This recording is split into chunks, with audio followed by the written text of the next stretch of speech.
Bakit maraming naliligaw using navigational app?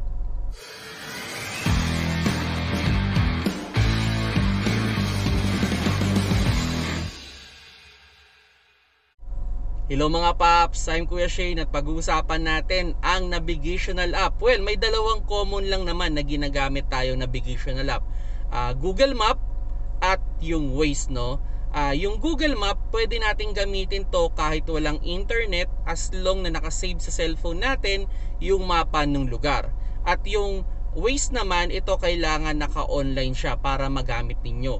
Okay? So yun, ano ba yung mga reason kung bakit maraming naliligaw using navigational app? Isa sa pinaka-common reason ay hindi nila chine-check yung dulo nung pupuntahan nila. Okay? Kasi minsan tatype lang nila. Then pagka-type nila, go, takbo agad. So ang idea dito mga paps, para hindi kayo maligaw, dapat i-check nyo muna yung dulo. Okay? Kasi ganito, may mga street name o may mga building na may mga magkakapangalan. Like for example, ito, nag-type ka Sampaloc, inokay mo kaagad. Hindi mo chinek kung papunta ka ba ng Sampaloc Street o Sampaloc, Manila. At may mga building din o may mga address din na minsan mali. Take note, minsan mga tao lang minsan ang naglalagay ng address niyan.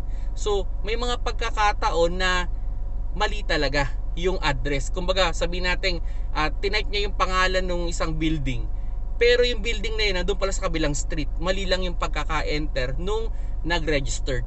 Okay? So dapat tayo as a user, i-check din natin yung dulo kung tama.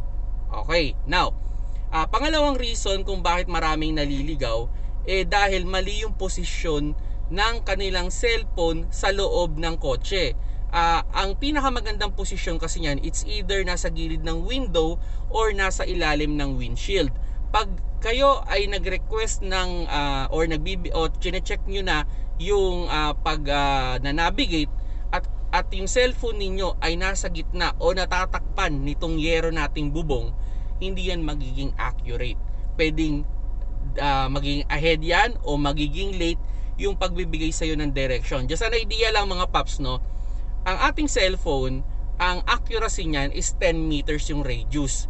So ibig sabihin, pag ikaw ay nag-request, hindi niya madidetect kung nasaan ka, kung nasa kanang bahagi ka ba ng kalsada o nasa kaliwa.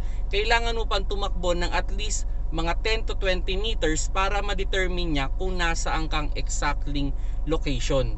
Okay, yun lang yung idea doon. So yung accuracy ng cellphone natin, 10 meters yan. So kumbaga, kung yung kalsada 10 meters lang din yung lapad, hindi niya madidetermine kung nasaan ka dyan. Okay, so kung sakali man, takbo niya ng konti para mas maging tama yung navigation. At yung pangatlong reason kung bakit maraming naliligaw gamit ang kanilang navigational app, kasi hindi nila alam sundin or hindi nila alam gamitin yung navigational app. Just an idea lang, pag kayo ay nag-request ng mapa, may makikita kayo sa may taas, may makikita kayong arrow left or right, 'di ba? Then may makikita kayo diyang pangalan ng street na lilikuan ninyo at meron kayong makikita diyan na meters. Ang bilang, 'di ba, nabanggit ko kanina, 10 meters yung bilang niyan.